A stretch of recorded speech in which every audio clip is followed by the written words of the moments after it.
오늘도 우리가 찬양 드린 것처럼 이 시간 이 자리가 또 우리의 마음이 푸른 초장 풀밭 같은 풍성하고도 귀하고 또 참된 쉼이 있는 자리가 되기를, 시간 되기를 간절히 축원합니다. 지난번 중국 위에 한인교회를 방문했던 말씀을 드렸습니다. 그 방문을 위해서 중국은 가려면 비자를 신청을 하고 중국 당국으로부터 발급을 받아야 됩니다.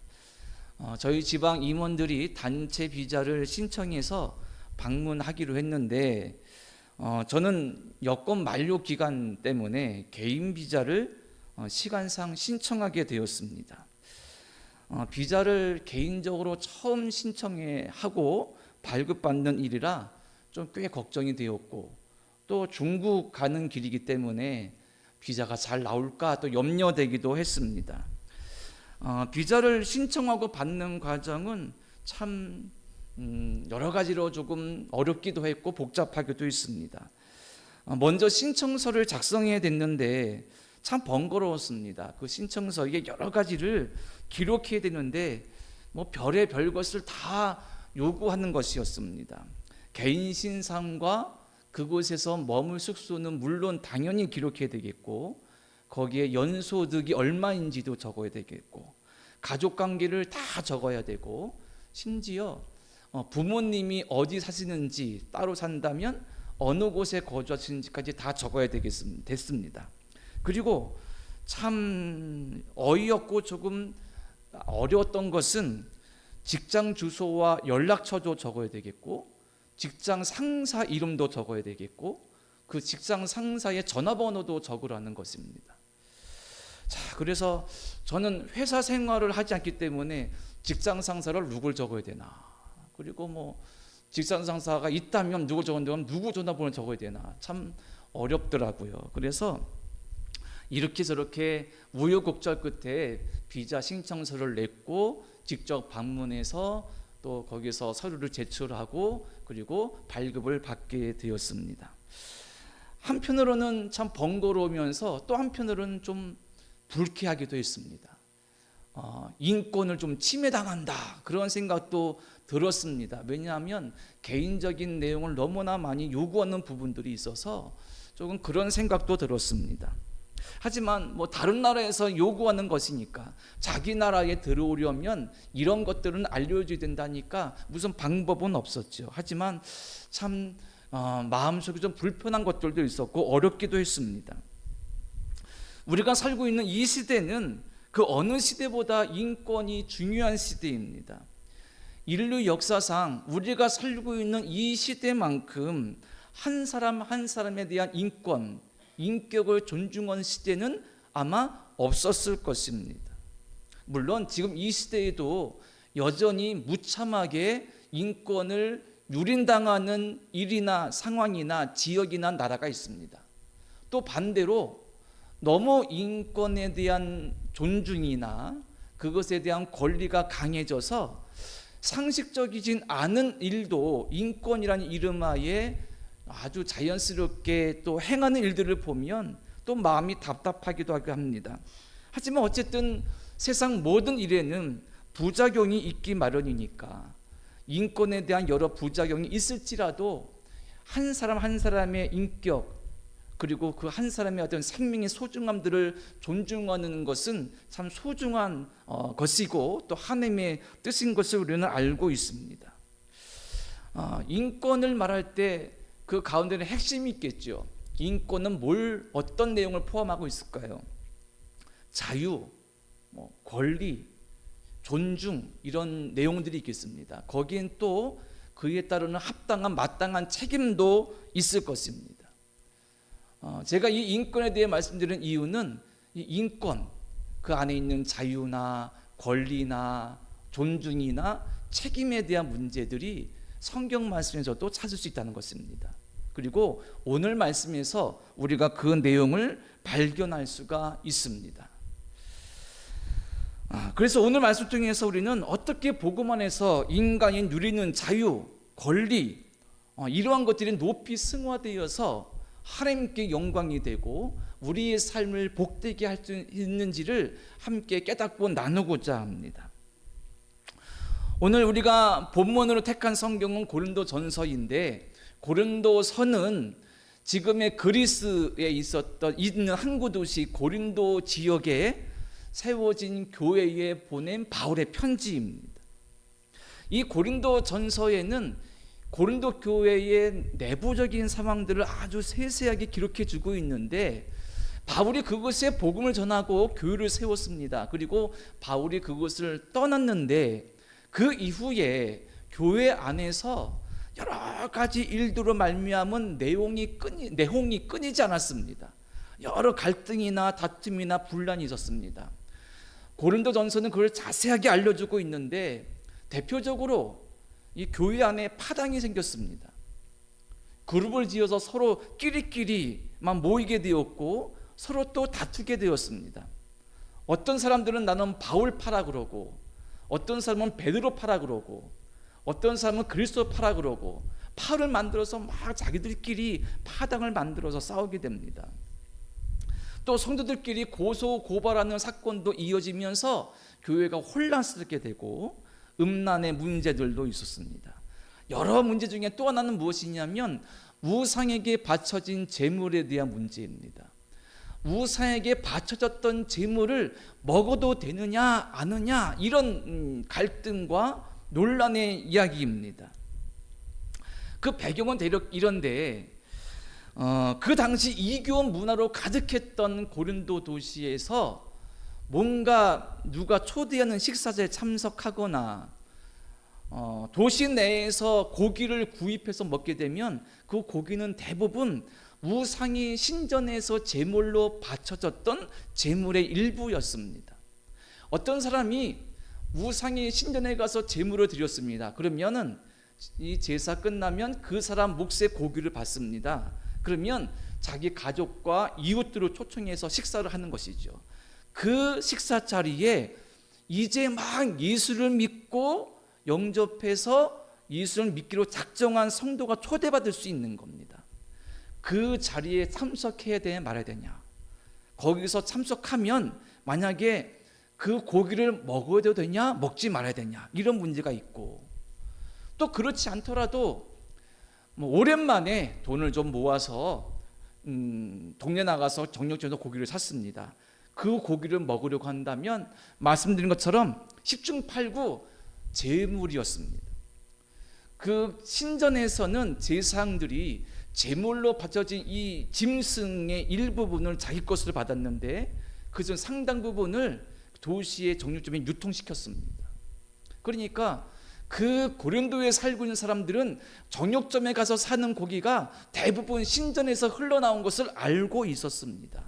그러면 고기를 먹어야 되냐 말아야 되냐, 이런 논란과 논쟁과 신앙적인 고민이 있게 되는 것입니다. 여기서 문제가 일어난 것입니다. 소위 믿음이 좋다고 생각하는 어떤 성도가 고기를 먹는 자리에 가서 아무런 꺼리낌 없이 고기를 먹습니다. 그런데 이제 막 교회 공동체에 전도받아 들어와서 예수님을 영접한 사람이 그 모습을 본 겁니다. 시험에 들겠죠. 저 성도님 믿음 좋은 분으로 내가 알고 존경하고 있었는데, 아니 우리가 바울 사도에게 듣고 성경을 통해 배운 것은 우상 숭배하지 말라 그랬는데 어떻게 우상에게 드려졌던 제물의 고기를 먹을 수 있는가, 시험되는 겁니다. 그런데 더 문제는 그 당사자, 정작 다른 사람을 시험 들게 한 그 믿음 좋다는 사람은 아무런 문제의식이 없었습니다. 나는 믿음이 좋으니까 이 고기 먹어도 상관없고 저 고기 먹어도 상관없고 아무 음식 먹어도 난 상관없다. 왜? 나는 이미 구원받았고 나는 이미 예수를 믿고 있으니까 내가 우상에 바쳤던 제물을 먹든지 안 먹든지 아무 상관없다, 이렇게 말하는 것입니다. 맞습니다. 믿음 안에서 음식 가지고 구원이 좌우되거나 그렇진 않겠죠. 하지만 문제는 그의 이런 신앙의 무책임한 모습을 보고 시험 드는 성도가 있었다는 것입니다. 그로 말미암아 교회에게 혼란이 일어나고 있었던 것입니다. 이 내용이 8장에 있는데, 자, 8장 9절과 11절에서 바울이 그런 내용을 아주 자세하게 말해줍니다. 좀 시간이 걸리더라도 읽어보면 8장 9절로 11절에 보면 이렇게 말하죠. 그런즉 너희의 자유가 믿음이 약한 자들에게 걸려 넘어지게 하는 것이 되지 않도록 조심하라. 지식 있는 내가 우상의 집에 앉아 먹는 것을 누구든지 보면 그 믿음이 약한 자들의 양심이 담력을 얻어 우상의 제물을 먹게 되지 않겠느냐. 그러면 내 지식으로 그 믿음이 약한 자가 멸망하나니 그는 그리스도께서 위하여 죽으신 형제라. 이렇게 무책임한 자기 믿음 좋으니까 아무 상관없이 행동해도 된다 이렇게 생각하는 성도를 책망한 바울이 8장 13절 마지막 절에 이렇게 말합니다. 그러므로 만일 음식이 내 형제를 실족하게 한다면 나는 영원히 고기를 먹지 아니하여 내 형제를 실족하지 않게 하리라. 아멘. 그러니까 바울의 이 말은 이런 내용입니다.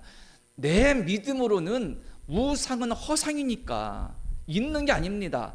허상입니다.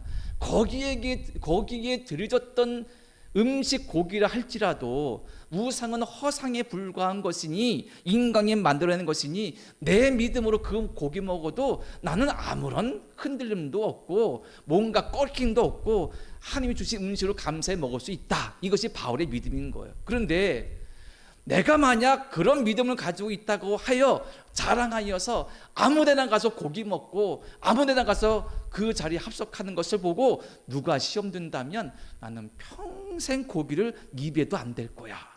이렇게 말하고 있는 것입니다. 이 내용이 이제 9장으로 연결됩니다. 9장의 배경이 8장이 되는 겁니다. 바울은 이미 구원받았다. 그래서 나는 믿음이 좋다. 그래서 나는 아무 고기나 어떤 음식에도 거리낌이 없다.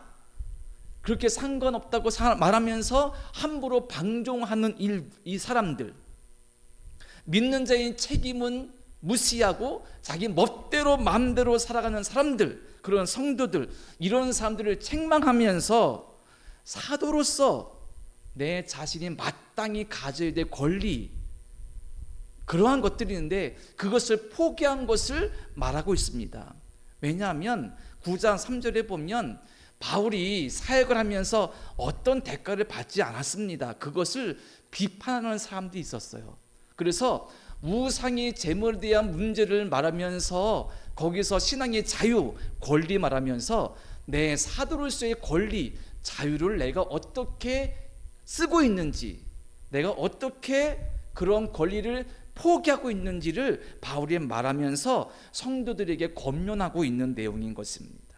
자, 그래서 오늘 말씀의 주제를 말한다면 자유가 될 수 있고 믿는 자로서의 권리가 될 수 있습니다. 자, 그러면 오늘 본문에서 바울이 자유라는 말을 쓰진 않지만 자유를 말합니다. 여기서 자유는 독재 국가 같은 어떤 강압적인 억압적인 국가에서 빠져나오거나 풀려나는 그런 자유가 아닙니다.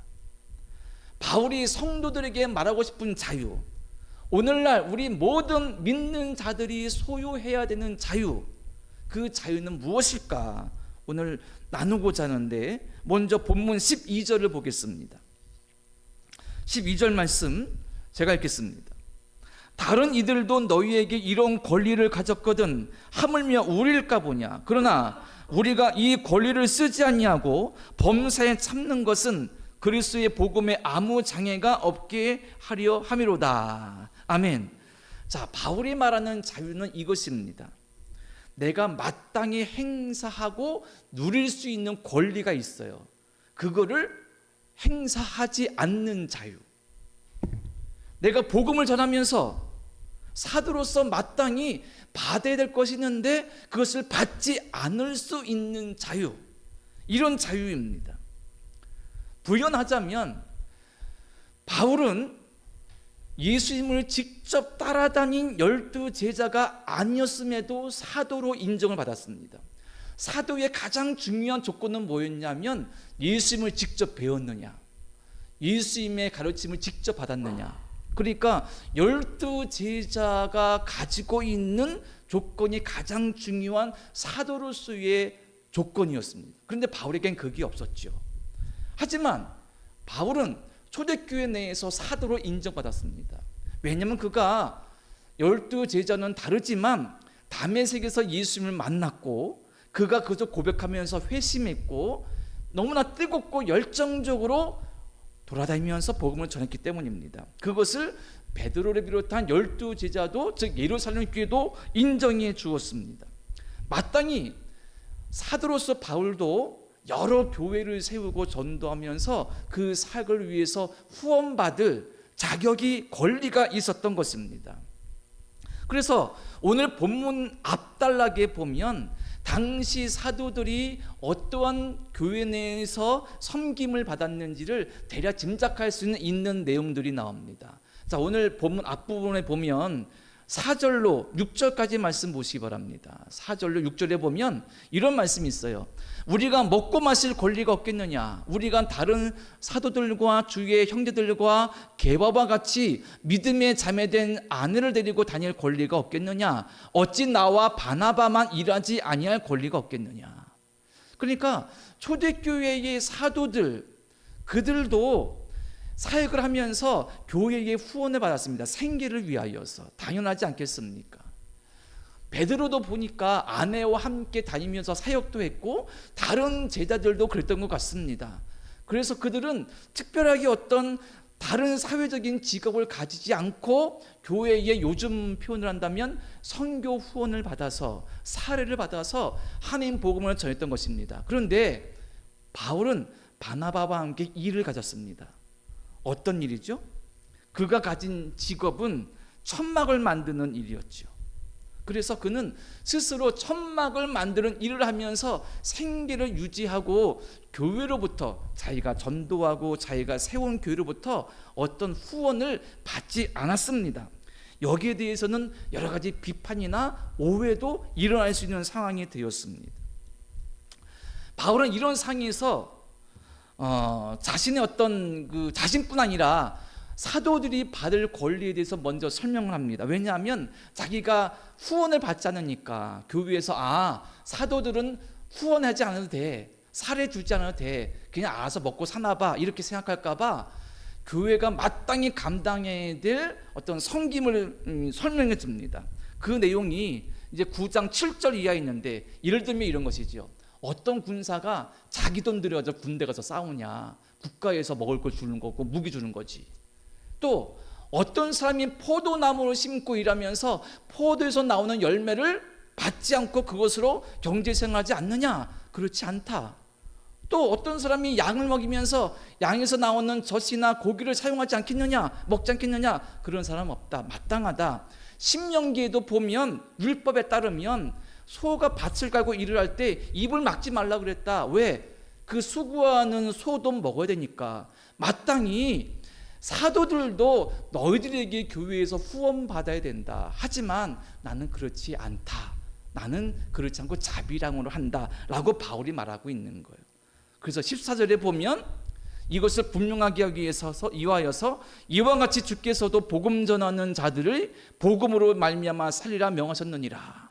그러니까 복음 전하는 자들은 복음 전하는 일 가운데 주어진 은혜로 선교나 후원을 통해서 살 수 있다는 것을 말하고 있는 것입니다.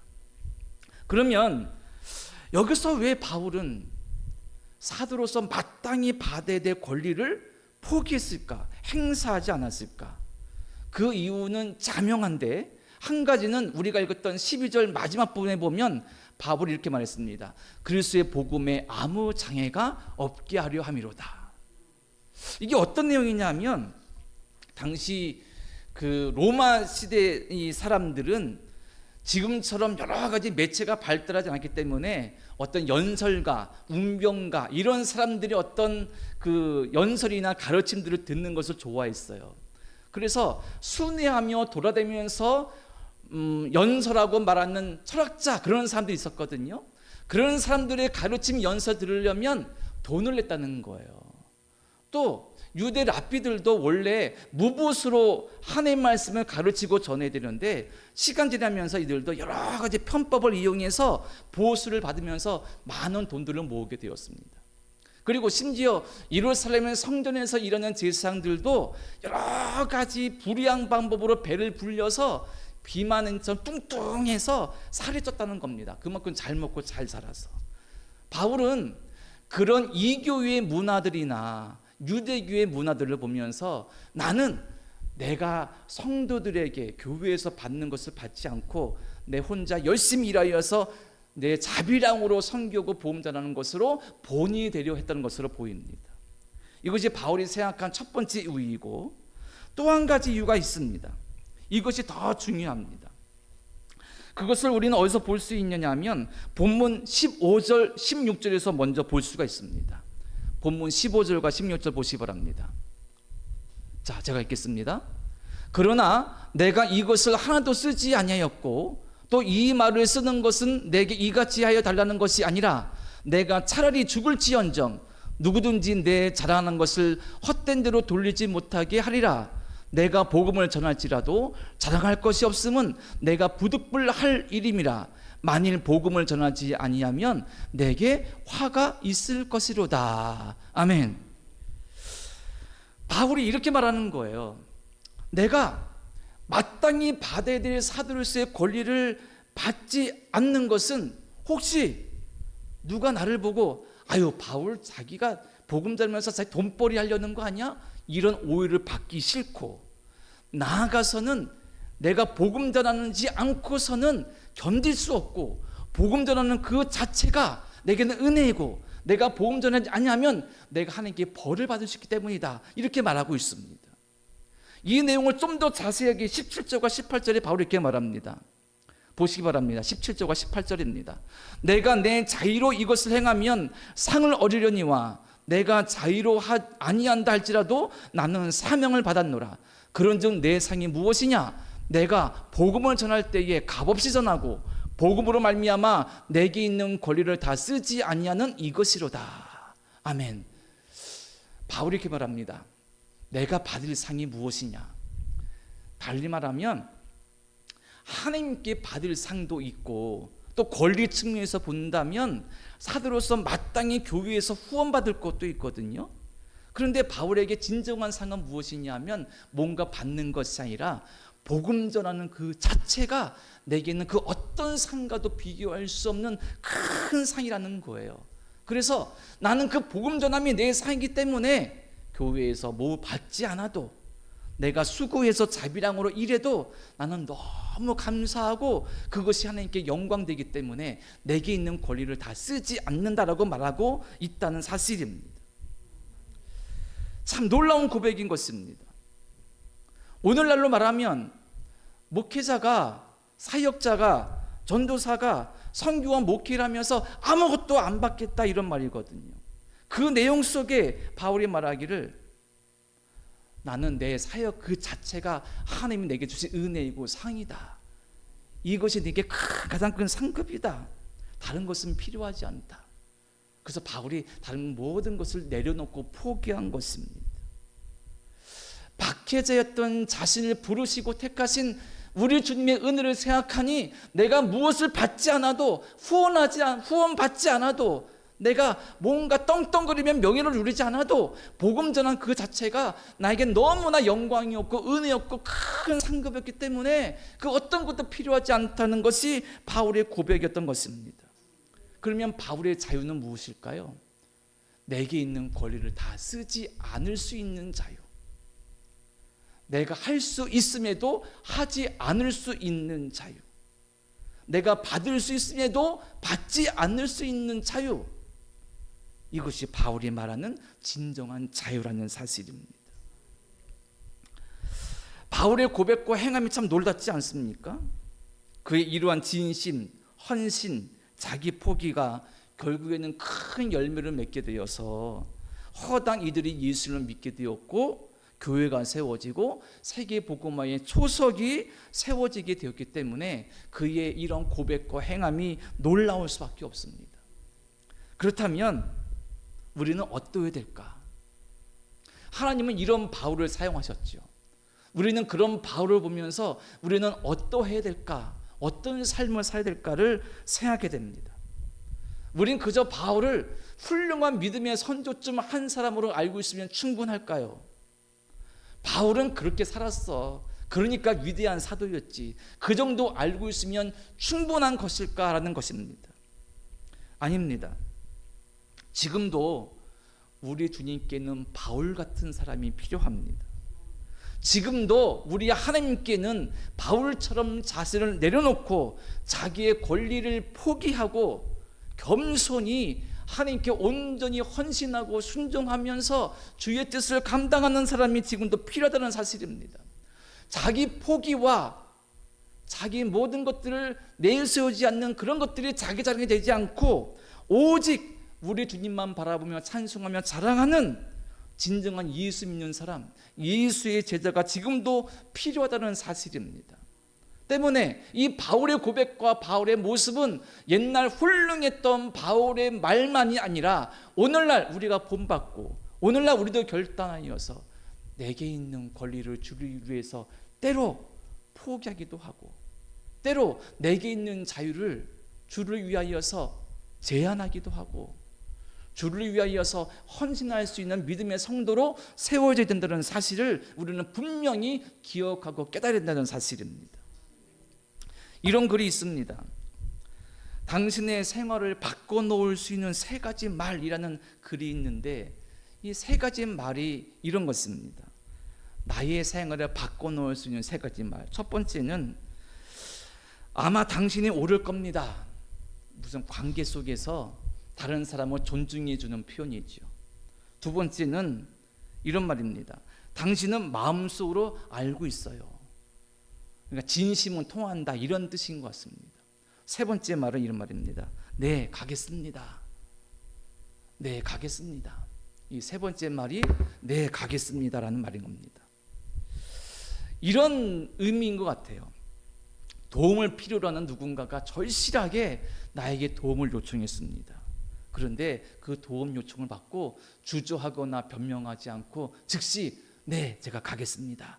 가서 돕겠습니다라고 말하는 사람의 뜻인 것 같아요. 이런 말과 모습이 나의 생활을 바꿔놓을 수 있다는 것이라는 글입니다. 이 글을 읽으니까 이런 생각이 듭니다. 제가 군대 제대 후 그러니까 24살, 5살쯤에 처음으로 교육전도사 사역을 나갔습니다. 그리고 그 교회에서 학생부, 청년부를 담당하게 되었습니다. 토요일 날 학생부 예배 모임 끝나고 이어서 있는 청년부 예배와 모임 끝나고 교회 저를 몰고 늦게 제가 살고 있는 집으로 돌아오는 길이었습니다. 제가 섬기던 교회는 그 저기 온수동, 그러니까 오류동 옆에 있는 온송에 있었습니다. 부천과 경기를 맞대고 있습니다. 당시 제가 살고 있던 곳은 방배동이었습니다. 이수역 근처였습니다. 그쪽에서 출발해서 이제 올림픽대로를 타고 쭉 와서 동작대교 그쪽에서 나와서 이제 이수 쪽으로 가는 길이었는데 시간은 한 밤 9시나 10시쯤 된 것 같습니다. 그런데 올림픽대로 중간에서 타이어가 펑크가 난 겁니다. 간신히 차를 그 올림픽대로 큰 대로에서 옆으로 간신히 댔습니다. 저는 그때 초보 운전이었습니다. 운전에 능숙하지 못했고 그리고 지식이 없었습니다. 사고를 어떻게 처리한지도 몰랐고 아무 지식이 없었습니다. 그런데 펑크가 난 거예요. 그것도 교회 차입니다.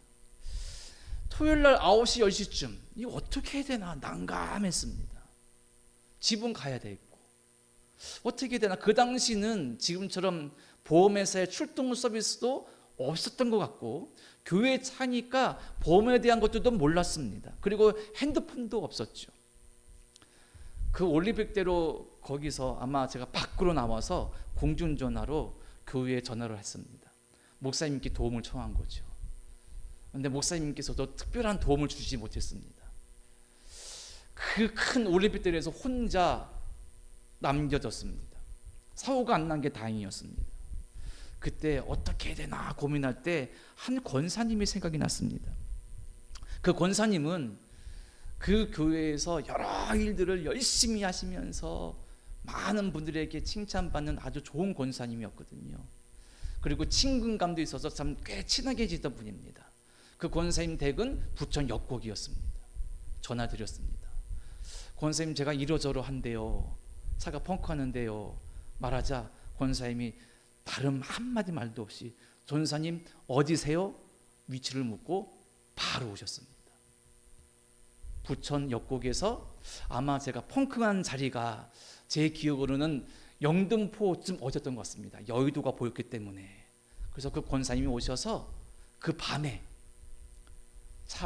레카차를 불러서 이상한 그 영등포 어떤 집 쪽으로 와가지고 운 좋게 문연 카센터에서 펑크를 수리하고 집으로 가고 권사님은 다시 부천 역곡으로 자택으로 가셨죠. 그 일이 생각이 납니다.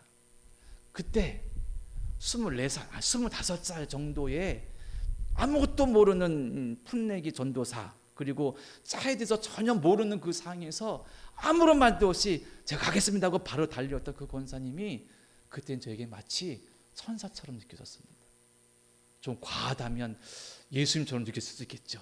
그 상에서 구해줬기 때문에 얼마나 감사하고 얼마나 고마웠는지 모릅니다. 그 권사님과는 그 이후에도 좋은 인연으로 연락을 주고받았던 일들이 기억이 납니다. 이런 생각을 해봅니다.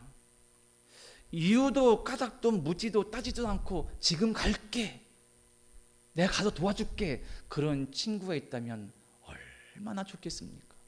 얼마나 감사한 일입니까? 이유도 따지지 않고 내가 갈게 말해줄 수 있는 그 누군가가 있다면. 그런데 생각해보면 우리 하나님께서 이 땅에 예수님으로 오셨습니다. 성육신 사건, 이 성육신 사건도 이와 같습니다. 사람이 고통 가운데, 절망 가운데 주님, 하나님, 제게 은혜가, 도움이 필요합니다, 저를 살려주십시오 할 때에 하나님께서 그래 내가 갈게 하고 내려오신 사건이 성육신 사건 아니겠습니까?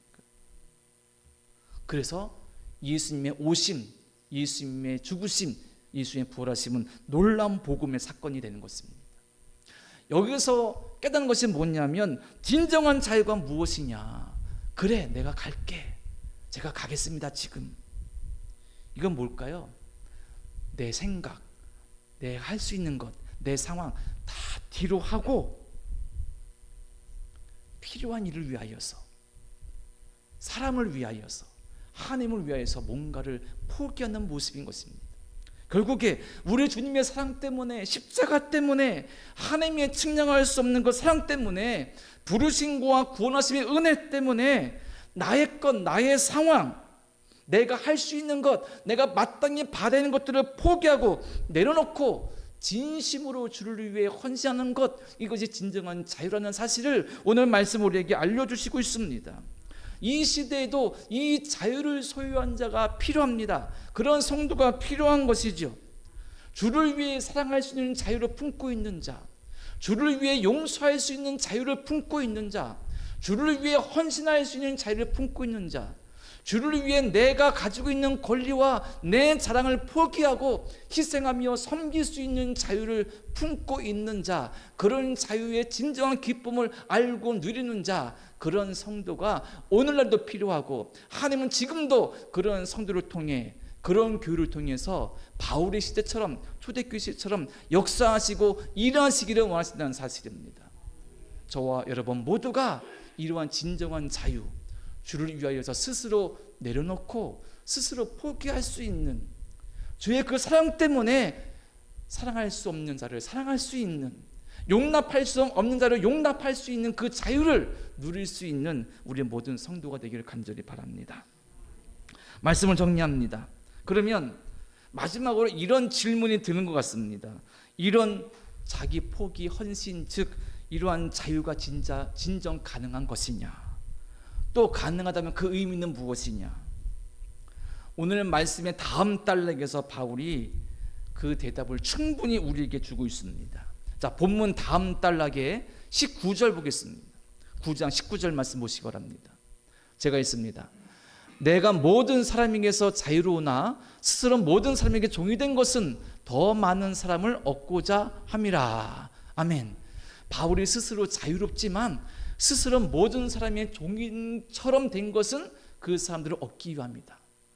이웃과 가족을 살리기 위하여서 오히려 자기가 스스로 내 자유를 제한하고 포기하는 것입니다. 그런데 자기가 가진 자유를 제한한다고 해서 그것이 힘들거나 고통스럽지 않습니다. 오히려 이 자유는 스스로 제한하는 것이 기쁩니다. 감사한 자유입니다. 또 한 가지 27절입니다. 27절 보시 바랍니다. 제가 읽겠습니다. 내가 내 몸을 쳐 복종하게 함은 내가 남에게 전파한 후에 자신이 도리어 버림을 당할까 두려워함이로다. 바울이 왜 자기의 권리를 포기하고 주를 위해 자신의 삶을 드렸고 자기의 자유를 제한하며 그 안에서 진정한 자유를 누리며 살았는가? 왜 오늘 말씀 보니까 내 몸을 쳐서 복종시켰던 것입니다. 왜냐하면 내 마음대로 살다가 내 마음대로 내 뜻대로 내 마음대로 살다가 다른 사람에게는 복음 전파하고 나는 오히려 하나님께 버림을 받을까 두려워서, 즉 자기가 살기 위해서입니다. 그렇습니다. 우리가 이런 자유를 행할 수 있는 믿음과 은혜를 사모하고 소유해야 되는 까닭은 내가 살기 위함이고 또한 가족과 이웃을 살리기 위함입니다.